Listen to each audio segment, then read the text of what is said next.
example. So a worker using a pulley system uses 50 meters of cord to lift a 30 Newton box 25 meters. What is the IMA of the pulley system? I want to draw my pulley again. I've got my person pulling on the pulley. We know he uses 50 meters of cord. So that would be how long the cord is. To lift a 30 Newton box, 25 meters. So we know that the box is 25 meters high. So what is the IMA? The IMA is going to be the length of the string pulled, which I figured out is 50 meters of cord, right? Over the height of the object lifted, which is 25 meters. I can basically ignore this 30 newtons here because it's not important to this equation. This equation doesn't need any newtons or any forces in it. So my IMA here is equal to 2. So that means that any force I apply over here is going to be doubled on this side. So realistically, if this is a 30 Newton box, right? A 30 Newton box, if I were to try and lift it, that means I need to apply 30 newtons of force up, right? That's how you lift it off the ground. But using this pulley, basically all of my forces are doubled when I use this pulley. So I would really only need 15 newtons of force. If I'm standing here and I'm trying to lift this box over here and it's 30 newtons, I only need 15 newtons of force to lift a 30 Newton box because this gives me an advantage of 2 times my force.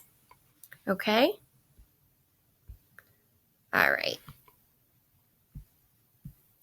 This is just a quick video if it'll work. Let's see. There we go.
So what I want you to really notice about that video is the more pulleys you add, the more rope you have. And the more rope you have, that means the less force you're going to have to apply to lift the same object. So an example of a pulley, a lot of the time you'll see them on ships. They're all over ships to raise sails, to move things around, because you don't have to use as much force to lift those things because you have the rope over a greater distance. The next simple machine I want to talk about is the wheel and axle. So the wheel and axle consists of a large disc, which is your wheel, and a small cylinder, which is your axle. So basically the way it works is you either spin the wheel and the axle will move with it, or you spin the axle and the wheel will move with it. Basically, this device is really helpful because It decreases friction. So we learned about rolling friction in our last unit. We know that anything that's on a wheel, it's going to have less surface area touching the ground. So therefore, it's going to have less friction. And we know that rolling friction is the least amount of friction. It opposes motion the least. So putting things on wheels is really helpful in allowing us to push it or move it around. So it's a really helpful, simple machine, the wheel and axle. So really, there are a lot of things you wouldn't expect to be a wheel and axle. If you think about it, a screwdriver is a wheel and axle. The handle is our wheel, and the screwdriver portion is our axle. If you think about it, the wheel allows us to grasp and turn that axle much easier. If you were just holding this front bit of the screwdriver, it would be very difficult for you to turn the screwdriver on a screw. The wheel allows us to have a better grasp, as to hold on to it and allow us to turn the screw better. Another example of a wheel and axle is actually a pencil sharpener. So if you think about it, the axle is that sharpener piece and the wheel is what you spin around. So you're spinning the wheel, and even though you're spinning the wheel, the axle is moving as well, and that's what's sharpening your pencil. So being able to turn that handle like a wheel, it's really helpful. It's much easier to use a sharpener like this than, let's say, one where you would just use your hand and use the tiny little sharpener. So the wheel makes it much easier for us to use. A door handle is another example of a wheel and axle. So in this case, the doorknob is your wheel, and inside the door is the axle. So you're grasping the wheel and turning it, the doorknob, and that turns the axle so you can open the door. So just quickly, another video to finish up, just summarizing both the wheel and axle and our pulley system.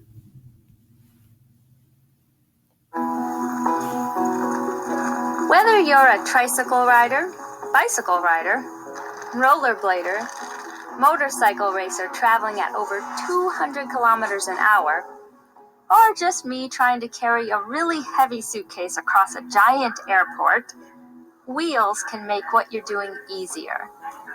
I don't think any tool has changed the way people live more than the invention of the simple machine called the wheel and axle. A wheel and axle is really another type of lever. The round wheel is connected to a round post called the axle.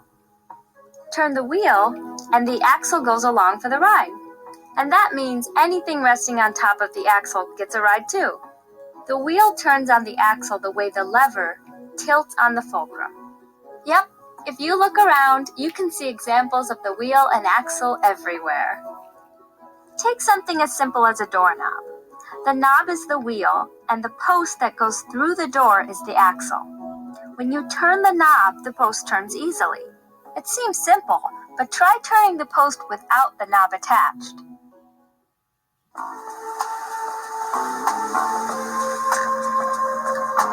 Here's a great example of another simple machine, called a pulley.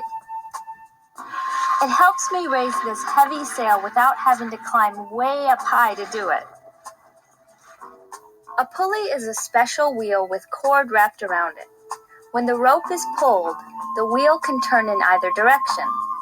By pulling on one end of the rope, you can lift an object on the other end. The neat thing is that each wheel of a pulley makes the work easier. So with several wheels, people can lift things that they could never lift with just their hands. Pulleys are even used in giant cranes to lift very heavy loads high in the air. Just think how hard it would be to lift these huge containers by hand. Pulleys can definitely make work easier.